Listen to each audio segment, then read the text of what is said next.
Welcome back to the shop and the channel, and to this, it's over there, setting up the new CNC. I'm going to build the rolling base for it now. And it's, if you look at the picture here of the old one, this is about the same width, but it's almost twice the depth.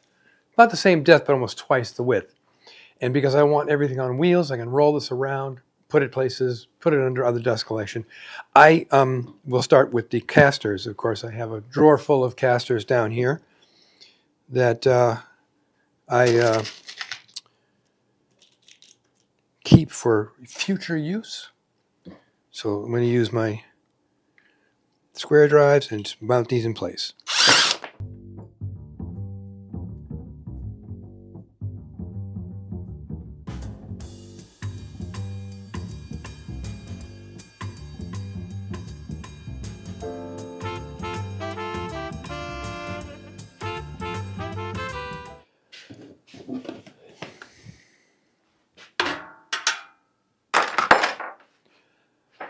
Okay, so they're in place. Now I'm going to flip it over and put the legs on. I can't see them in camera very well, but I bought some of these Shop Fox shop adjustable legs. They can go up and down with not instantly adjustable, but just taking the bolts out.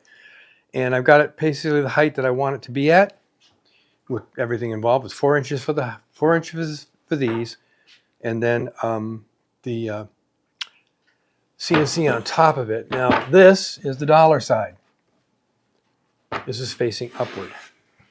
Now before we get started putting those on, I want to show you a little footprint thing that this fits in here really well. Now the side, this over here or over here is going to be the side of the CNC machine. So this will basically face kind of like that, so this can come up and around. I haven't figured out or solved the final dust collection ideas that I have in mind. I'll use the boot that I got with it for now.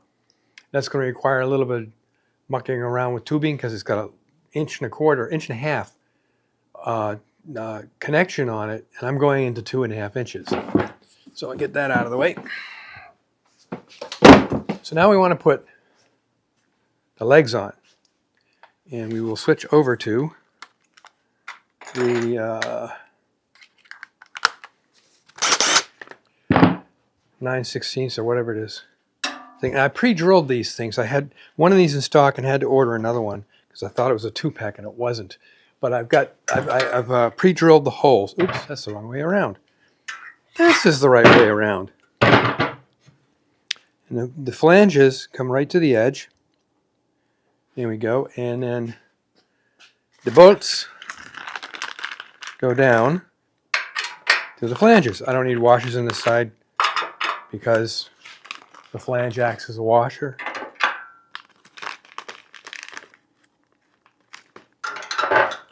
And I'm using nylock nuts and washers for the other side of these.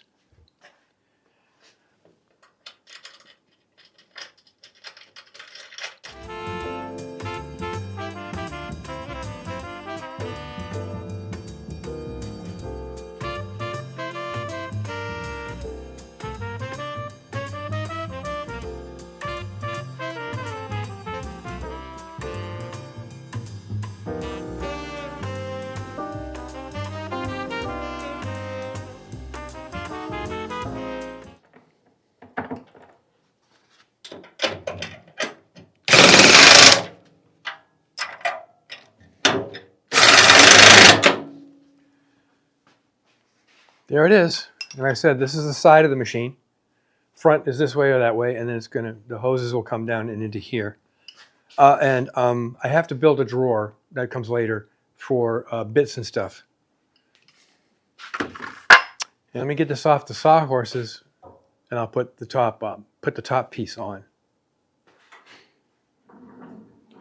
Nice. These wheels are locking as well, so if I want to set it somewhere and lock it, I can. Now the top is going on. And like I said, this is going on with 1/4-20s, and it's pre-drilled and counterbored, whatever. And I want to find the first hole on here and the first hole over there. There it is. Oops.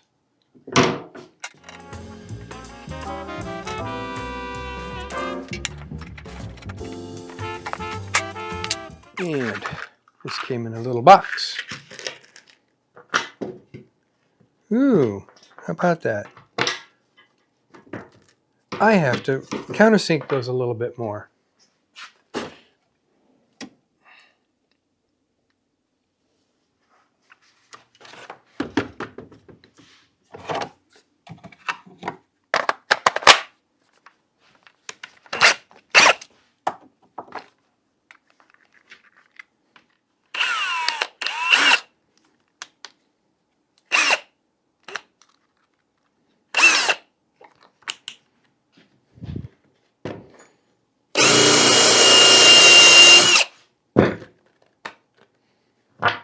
Ah, perfect.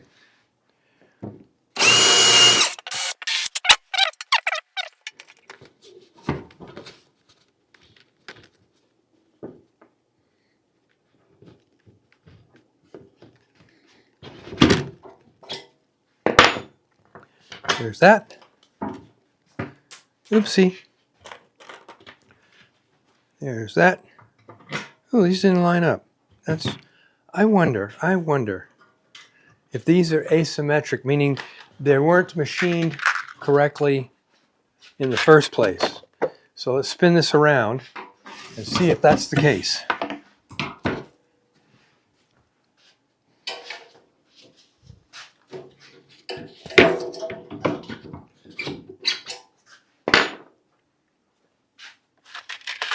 That's always possible. These are not, I don't believe these are CNC machined. There.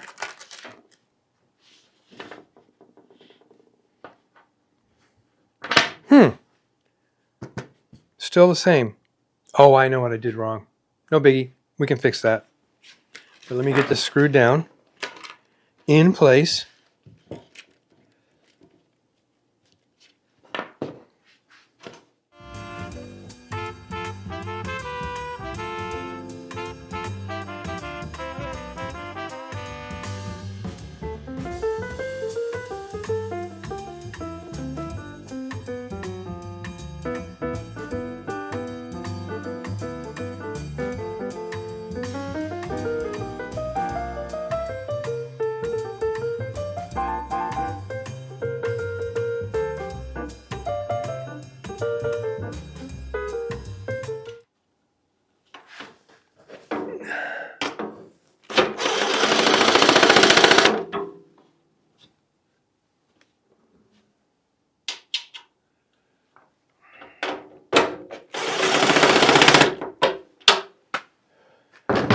And there we go. Here's the table.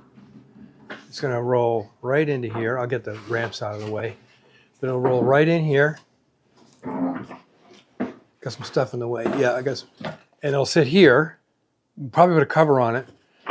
I'll get these. I got ramps over here. You can't see them. That belong in the shed. And I'll put those ramps back in the shed, and I'll have plenty of room. The drill press can actually go, another 1.5 feet this way, or a foot this way. And it'll make things a little bit easier, but that's okay. The bottom line here is I have my table made. It's at the height I want it to be at, so I can work at it standing up or on the tall stool. Now for my next trick, I need to get this over there and get the machine onto this. But luckily, this is taller than the bench, so I can kind of scoot it over. So let me get that done, and I'll bring it back. And we can start finishing the assembly.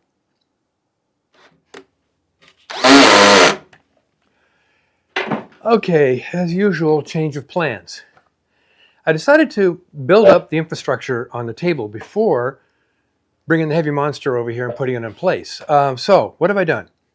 You'll note there's this box. This is the box for the controller, and it fits right in here. Let me go get it, show you. And you notice the slots on either side of this box because there's cooling vents on the controller. And this slips right in here, just like that. And this is where it's going to sit. And now here, let me see, move this. Let me bring the camera down here. I'm mounting a quad box here for the plugs, and this will go out the other side and be wired up, you know, plugged into the wall. And there's going to be a switch here with a very pretty stainless steel switch plate that's going to run wires from power here and then down to the dust collector, which will turn on the shop vac, which will sit right about here. So that's what's going on right here. I guess got to wire that up. You know, got pigtails on everything already. No Romex. I'm using this because of it's a shop thing. I'm using this wire here. You got it from, you know, this is 14.3, and I went to 2 stores to find it, 2 of the big box stores, and the orange guys didn't have any.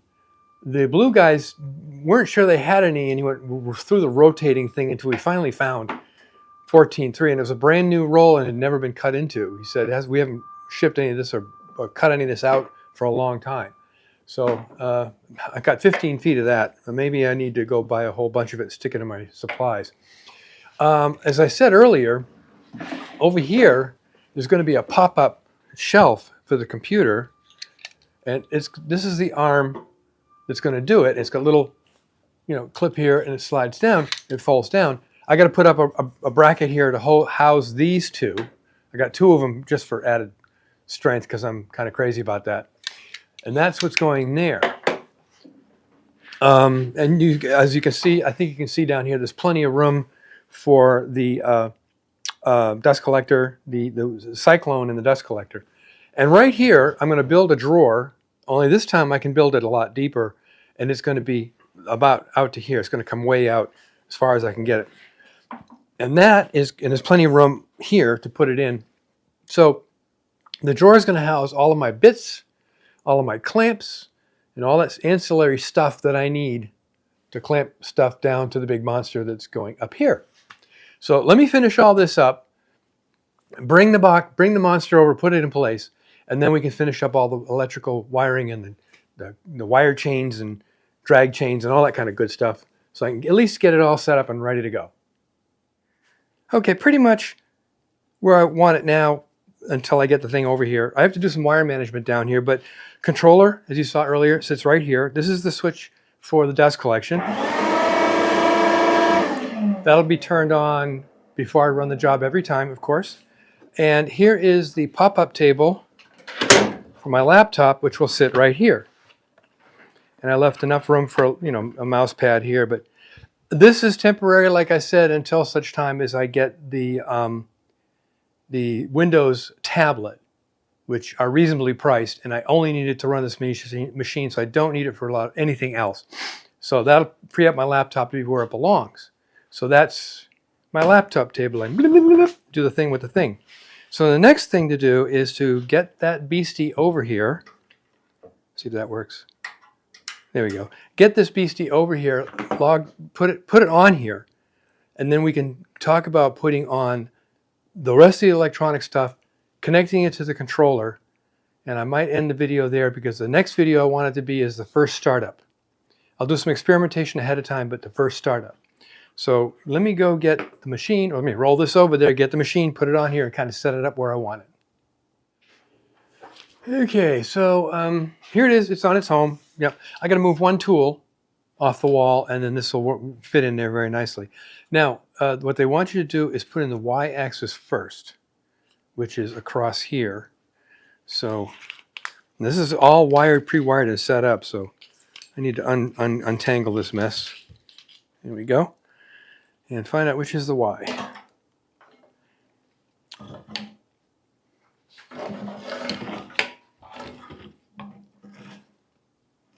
Z limit. So this appears to be, oops, got a loop hanging out of that thing. And this one goes over here, I believe. No, I'm sorry. Yeah, this goes over here because that's where the controller is. I know, my back to the camera, really dumb. So this one is going to go here. Yes, I guess. I got to figure that out. Let me put that on the floor for now. And this one is going to go here. And I believe the instructions Get these switches out of the way. Goes here and here, I think. Oh, no, it goes up here. There's a cradle for it. So that one goes here. And there are screws to mount this up. Special screws. Like I said, everything was bagged up and labeled. Yep, down here. So that you knew which screws go where. I've only got the hardware over here that I need. So let's open the bag. These are M4 by 6 screws. So let's see. This goes here. Oopsie.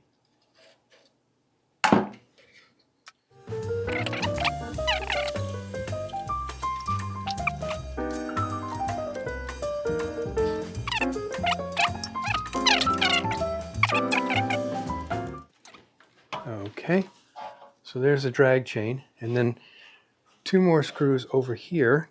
Move the cables out of the way. Am I still? No, I'm not gonna. You can see what I'm doing. Kinda.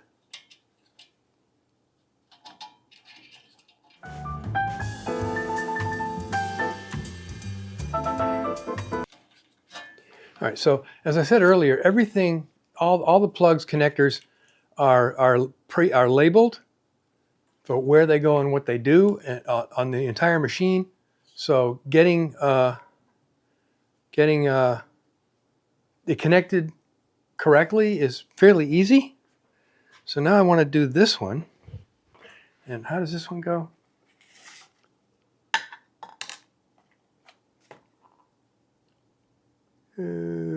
Okay, so I want to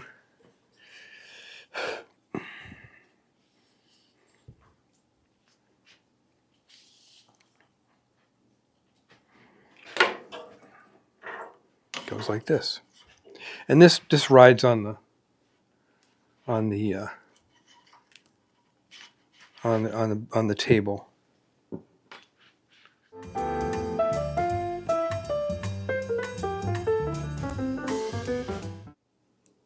Oh, by the way, I found the SD card from the unboxing. I'll probably do a high speed of this at some point, time lapse, whatever, of this at some point. But there it is. It was on the floor. I found it when I wasn't looking for it, as you know, as is the case all the time.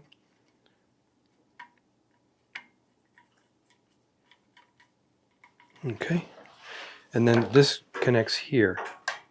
Oh, they gave me 1 extra screw. Isn't that nice of them?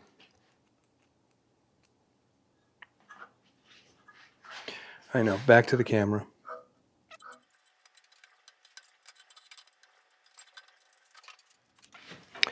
And that will reach nicely right there. Yep. Got my measurements correct.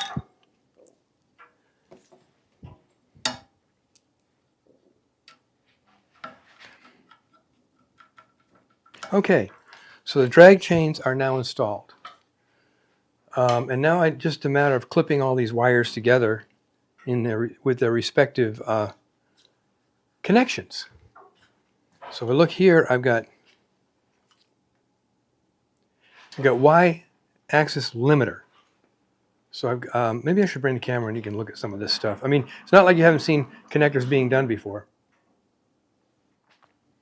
So this is the Y-axis limiter, and this is the Y-axis limiter connection. And these can only go on one way. They can't go on any other, but they can only go one way. You can't get them reversed, I don't think. There we go. So there's the limiter, and this is the Y-axis stepper motor here. And again, this only goes on one way.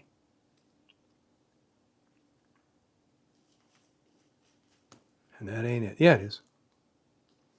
There we go. So that motor and this section right here is done. Now I'll go through and connect all the rest of them up so we have everything ready to go. I'm going to do some zip tying around here to make these a little neater too. Here it is. Pretty almost ready for prime time. You can see I've installed the spoil board and the dust shields right here, which will come out for the big table we have to do work on. Now let's start up here at the Z-axis. Spindle with its little dust collection shoe, which I'm going to have to improve upon. It comes with 2 sizes of bristles, and this basically just pops up like that with magnets, like almost all of them do. You can see how small in diameter that is. I'm going to expand this up to 2-inch to the dust collector motor pot wires, Z-axis limit switches, and they're connected here. Z-axis, the Z motor connected here, and it does have the laser wire, which we're not going to use. Over here, same thing over here. Connection points, everything's labeled. I want to clean up this wire, these wires here for the limit switches, and for the Y motor, I want to clean this up a little bit. It's, buried it under here, so it's not easy to see. And you can see the drag chains, and then it all plugs into the controller down here, nice and neatly. And here's what the front of it looks like, with the controller and the switch and everything. You kind of saw that earlier. And this is the Z probe, which I measured it with a micrometer to get really very accurate, because you can add that number to a lot of the G-code senders. And so it's a 10,000ths over 3/4 of an inch.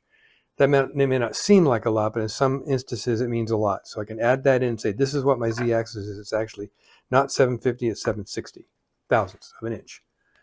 And I have to do some wire management and hook up the dust collection system when I get more stuff, and we'll be ready to go for the first test anyway. And there you go, assembled, little bit of cleanup, and then ready for testing. Try to do the first runs. Here it is in its home where the old one was, which was only this wide, and this is this wide. This is where it's going to live. I have to move one tool, and that was the track saw was over here, and it had it coming out too far. So I removed that French cleat holder for the track saw, and I can find someplace else to put that. I'll figure it out. One way or another, I'll figure it out. So anyway, there it is in its home.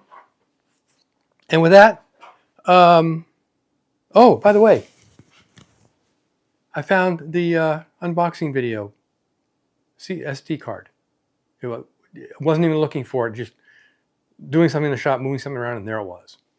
So I'll do a time lapse, quick time lapse, to show some of the stuff that went on when I unboxed it.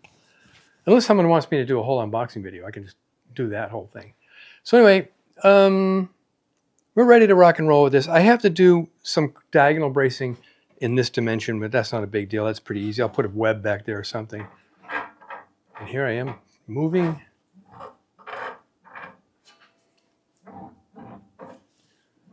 Here we go. See how that works? Move stuff. Anyway, so, okay, we'll end this video here. We're ready to move on to the new CNC. Once I get it working and everything, I have to take my files and save them with a new post-processor. I use the Shark post-processor. Now I gotta use the Gerbil inch post-processor. So I gotta take those files, open them up in bcarve, and then save them with the new post-processor. No big deal. So until next time, make great things out of wood, buy a CNC, have some fun.